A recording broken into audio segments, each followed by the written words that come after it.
Aquí estamos y aquí seguimos con todos ustedes en De Buen Café, con un pequeño lío, porque he dejado a don Amando de Miguel, que hablará con nosotros dentro de un rato haciéndose el café. Él toma poco café y ¿has conseguido, don Amando? Perfecto. ¿Ha conseguido ya? ¿No se le ha salido ni nada? Muy perfecto. bien, perfecto.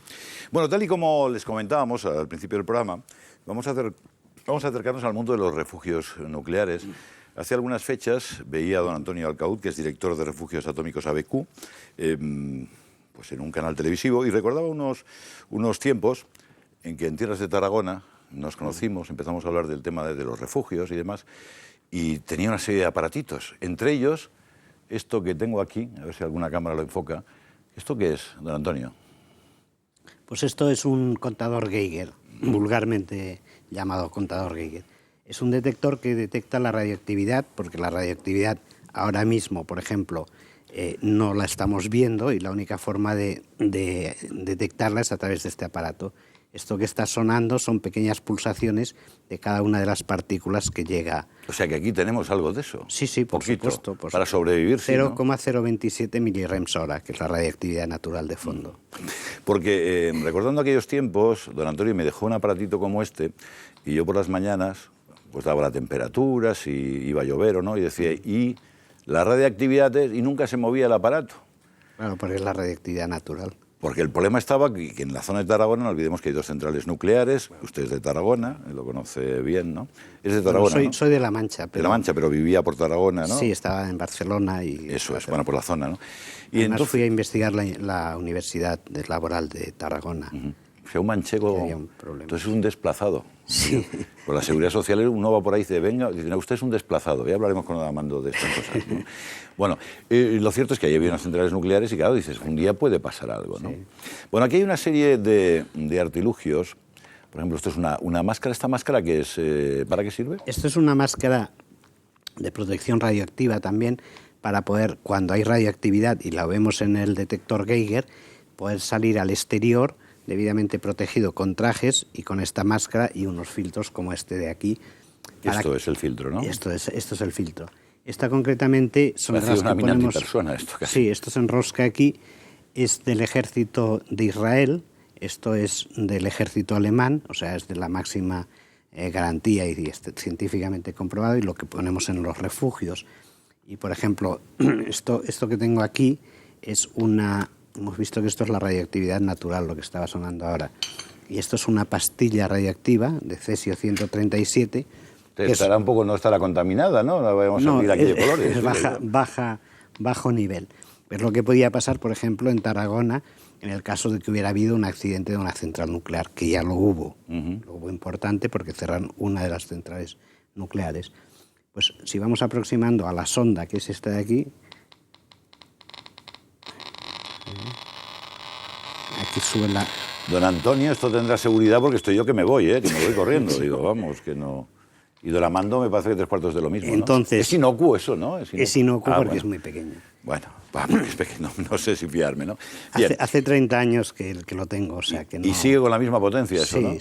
Sí. Claro. Es que dura mucho la radioactividad, los radioisótopos. Ha habido una... el año pasado, reciente, con aquello del 2012, pues no sé, una especie de temor general, algunos han hecho el negocio del asunto y pues se empezó a hablar de cosas también relacionadas con eso, con la protección y con los refugios. Pero antes de entrar en el tema de los refugios, y esto lo había hablado, yo lo recuerdo perfectamente con usted, porque tenemos en nuestro país zonas con centrales nucleares que pueden tener su riesgo.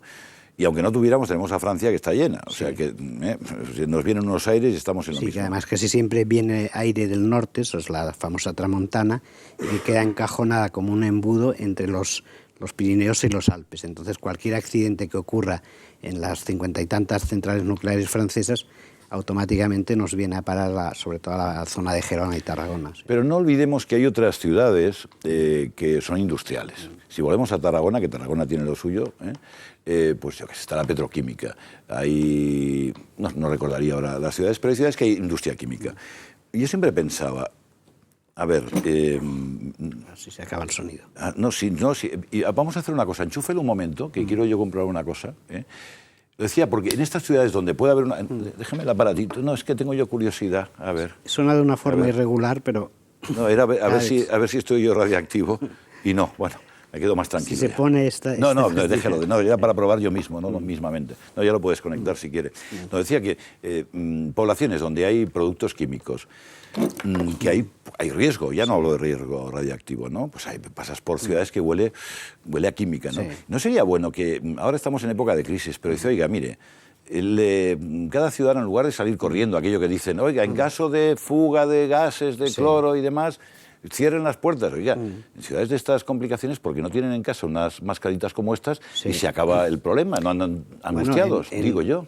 Precisamente en el país de donde es esta máscara, esta es del ejército, pero ahí es para la población civil, tienen máscaras los propios particulares, o sea, es Israel, pues la gente lleva máscaras en el coche y tanto sirven para radioactividad, gases tóxicos o agentes bacteriológicos, porque también es posible que haya una epidemia de anthrax, por ejemplo, una epidemia de peste... 100.000 cosas. 100.000 cosas. O sea, que no sería descabellado. Es que es una cuestión de prevención, o sea, una formación, digamos, de la prevención y de la seguridad. O sea, yo lo único que hago en mi trabajo es simplemente intentar proteger a las personas, dar protección de una forma técnica y concreta. Entramos ahora en el tema de en qué consiste un refugio, pero estaba pensando el hecho, imaginemos una central nuclear o hay un camión que pasa con residuos, es decir, se produce una fuga radiactiva, que no radioactiva, radiactiva. Sí. Eso, el tiempo de exposición es importante. Si hay una cantidad X, que no sé si es milirems o REMS, la unidad clásica era REMS. Claro. Imaginemos que hay una pequeña fuga. Si la población tiene que irse, en ese tiempo, pues está sufriendo una exposición. Con lo cual, pueden salir, pero a ver las consecuencias. Estaba pensando yo en Japón, todos estos desastres que han ocurrido recientemente. Es que lo que hace daño precisamente es la dosis, que la dosis es la intensidad por el tiempo. O sea, podemos estar poco tiempo a una dosis bastante elevada y no nos pase nada, o con una dosis más, una intensidad más... Mucho tiempo, entonces sí que nos pasa, ¿no? Entonces mucho tiempo, sí. Entonces, la teoría de don Antonio Alcaud era, a mí me parece razonable, pues en cualquier ciudad, yo me estaba acordando en esa zona, Reus, Tarragona, pues tienes un parking, pues igual se puede adaptar con una serie de medidas, y la gente, en caso de, pues en un pispás llega, espera que pase un poco la tormenta y luego sale ya más protegido. O sea que no es tan complicado de pensar eso. No es tan complicado. Eso es lo que antes hablábamos con Amando, el fallout shelter, que dicen los americanos. Son refugios que son contra contaminación, contra lluvia radiactiva o contra contaminación, que puede ser ABQ, que es atómico, bacteriológico, químico. Que con unas medidas muy sencillas y muy baratas se pueden proteger a muchísimas personas, porque simplemente es utilizar un edificio, un local grande, añadirle al aire acondicionado unos filtros y hacerlo hermético. Entonces se podría salvar muchas personas que de otra forma no tienen protección. Tengo entendido que uno de los países que cuenta con mayor número de refugios pues antinucleares, etcétera, o antirradiactivos, es Suiza. Sí. Es un país neutral. Entonces dice, ¿qué pasa? Que uno va a un hotel y ya tiene reservado un huequecillo ahí en caso de... Sí. ¿Por qué se protegen tanto? ¿De qué tienen miedo? Bueno, porque ellos piensan que la radioactividad no respeta fronteras, la radioactividad va por el aire. O sea, si hay un accidente, por ejemplo, como el de Chernobyl en Rusia, la radioactividad en 2 o 3 días les puede venir y no puedes decir que somos neutrales, no paséis. O si un día, desgraciadamente, puede haber una tercera guerra mundial, como ha habido en las anteriores guerras, pues aunque Suiza sea neutral, podrá impedir que pasen las tropas, pero no puede impedir que pase la radioactividad. ¿Y cómo va el negocio en estos tiempos? Y los países con más cantidad de refugios son precisamente los países neutrales, Suecia, Suiza, Noruega, Finlandia y demás. Suiza tiene 8 millones de plazas para el 114% de la población. También Suecia pues tiene para el 80% o por ahí. Finlandia y los países nórdicos todos están en el 60%. Pero alguien puede pensar, don Antonio, que y sentido común. Dice, bueno, una cosa es que los gobiernos, los estados, la gente esté concienciada, y luego habrá pues algún que otro más extravagante que diga, bueno, tengo dinero y quiero tener mi refugio. De esos, a ver los haylos, ¿no? Sí. Y algunos que dicen, oiga, mire, yo quiero un refugio, además que esté en una montañita, que por si viene un tsunami y demás, a mí me coge el agua por debajo y además que sea flotante, hay de todo, supongo, ¿no?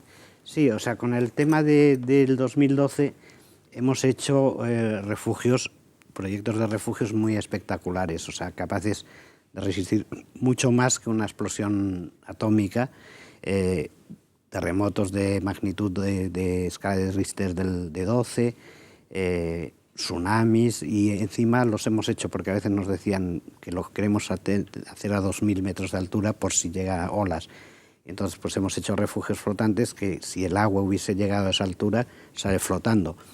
Pero que bueno, esos refugios también nos sirven, por ejemplo, para proteger a personas en países como Tailandia o Sumatra o así, cuando hubo los tsunamis, que no eran muy altos, pero produjeron centenares de miles de víctimas, y que de haber tenido un local adecuado se podían haber salvado. Claro, sí. ¿Ha bajado un poco el negocio en función de la crisis? Sí, o sea, en la crisis se ha notado para todos y evidentemente para nosotros también.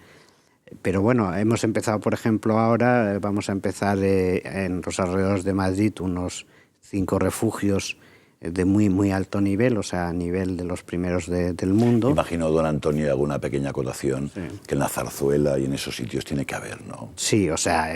si usted sabe algo no tiene por qué decirlo, no, pero yo me imagino, ¿no? No, es que me hace gracia porque... Pues solo se esconden los gobiernos. Es una película de estas de acción, entonces llevan al presidente, lo guardan y dice, ¿y el resto de la gente qué? ¿No? Bueno, es que es cultura. En España, por ejemplo, evidentemente en la Moncloa hay un refugio para el gobierno, para el rey y para los altos cargos, y se ha hecho, y bueno, hay una cierta polémica porque nosotros tenemos una patente y estamos aún en los juzgados con este tema, pero existe ese refugio y sin embargo la gente normal no tiene. Aquí en España es una cosa curiosa. En el año 43 hubo una ley que obligaba a construir refugios para todas las ciudades de más de 20.000 habitantes, para todas las nuevas casas. Pero el año 44 se dejó en suspenso y entonces ya nadie se ha preocupado nunca más de proteger de Claro, habían venido de una guerra y tenían esa precaución. Hombre, porque también se ha utilizado el metro, ¿no? Los túneles, sí, pero sí, puede servir relativamente, ¿no? Claro, puede servir... Porque está el problema del filtro, el aire que entre, ¿no? Claro, entra aire, tiene que ser estanco y tiene que ser hermético y tiene que ser además habitable durante un cierto tiempo. Hablando de tiempo, el tiempo se nos escapa, qué rápido pasa. Pongamos un refugio tipo para... Sí. No sé, el más pequeñito, 20 personas, sí, pongamos 20 personas. Luego eso, bueno, tiene que ser hermético, los sistemas de ventilación. Y luego que se pone ahí agua, ¿para cuánto tiempo? ¿Qué hacemos? ¿Podemos estar eternamente? Hemos llegado a hacer refugios ahora con autonomía de hasta 20 años. Caray. El agua nos la fabricamos nosotros mismos a partir del aire.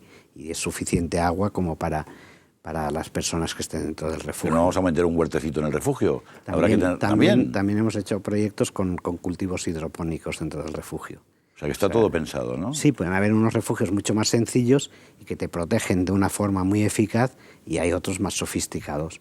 Ahora, por ejemplo, la gente se está preocupando no del año del 2012 y del fin del mundo. Eso ya no, porque eso ya ha pasado, pero bueno. Se están preocupando de la crisis económica, del problema de que te atraquen, que estés en tu propio chalet o en tu casa. La habitación del pánico se refiere, ¿no? Una especie de habitación del pánico, lo que pasa es que los refugios son mucho más perfeccionados porque puedes estarte mucho más tiempo y además son mucho más sólidos.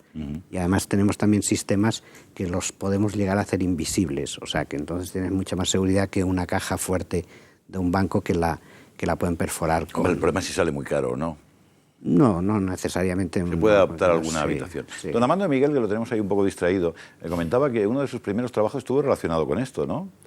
¿Don Armando? Sí, hace 50 años estaba yo estudiando en la Universidad de Columbia, en Nueva York, y fue la amenaza de los misiles de Cuba, que tenían bombas atómicas, claro, y ante esa psicosis de que iban a estallar las bombas atómicas y con los misiles, pues empezó la obsesión de edificar, de construir refugios antiatómicos, pero claro, en su versión americana, es decir, que era una cosa privada, que cada uno se fabricaba se construía su refugio y los demás pues no tenían ese refugio. Más por aquello de acotar los tiempos, don Armando, ¿alguna curiosidad que tenga usted con respecto a don Antonio? ¿Quiere usted una mascarilla de estas? ¿Le interesa un medidor Geiger? Esta es especial porque se puede beber con la máscara puesta, con el chisme este. Ajá. Bueno, esto que parece tan nuevo es una de las cosas más viejas del mundo, porque es el mito de Noé, que a su vez es el mito de Gilgamesh, que es 3000 años antes. O sea, una de las primeras cosas que se conservan en la literatura es el episodio de Gilgamesh, que es el de Noé después en la Biblia. Es, ante una catástrofe, fabricar un arca que proteja, donde se guarde una pareja de cada especie. O sea, que fíjate lo antiguo que es esto, de la obsesión de ante una catástrofe. En aquel caso era una inundación, pero es el tipo de catástrofes que tenían entonces. Bueno, pues don Amando, dentro de un rato, en unos instantes hablamos de otras cuestiones. Don Antonio Alcaud, gracias por haberse acercado. Ya saben, hay una opción, la empresa, lo digo aprovechando la coyuntura, se llama Refugios Atómicos ABQ, como la guerra ABQ, ¿no? ¿Cómo era? Sí, atómico, bacteriológico, químico. Esto nos lo enseñaban en la mili, ¿no? Sí, sí, es que había una división que era... Se dedicaba a esto. Sí. Bueno, queríamos que conocieran que existe esta posibilidad y que, bueno, si uno tiene posibles, pues puede evitar riesgos innecesarios. Muchas gracias. Siempre en tiempo de paz se utiliza para otras cosas y mejor que no se utilice nunca. Mejor que no se utilice. Tenerlo ahí por si acaso, ¿no? Yo me despido, aprovecho, digo, que volvemos dentro de un instante. A ver, que volvemos dentro de un instante con don Amando de Miguel. Hasta ahora.